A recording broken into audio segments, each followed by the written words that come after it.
دیکھیں میں بھی کراچی والا ہوں اور ہمارا آپ کا دکھ جو ہے مشترک ہے، لیکن اس میں جو امپورٹنٹ ترین چیز ہے نا، میں سب سے یہ بات کہتا ہوں کہ بجائے اس کے کہ جو کراچی والے ہیں جو مظلوم ہیں ان کو آپس میں لڑنے کے بجائے ہمیں جو ظالم ہے اور جو ہمارا مجرم ہے اس کی طرف ہمیں توجہ کرنی چاہیے۔ ہمارا مجرم کون ہے؟ ہمارا مجرم وہ ہے جو سارے وسائل رکھتے ہوئے بھی کام نہیں کرواتا، جس کی وجہ سے ہم ان مصیبتوں میں مبتلا ہیں۔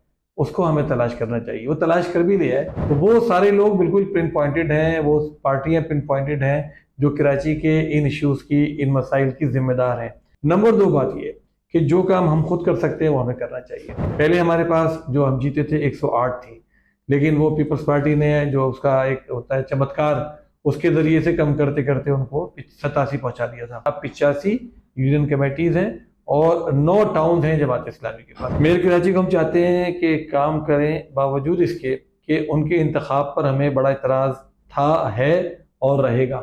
ان کا انتخاب جس طرح ہوا ہے آپ کو پتہ ہے کہ جماعت اسلامی کی اکثریت تھی، اس کو کم کیا گیا، اس کو توڑا گیا۔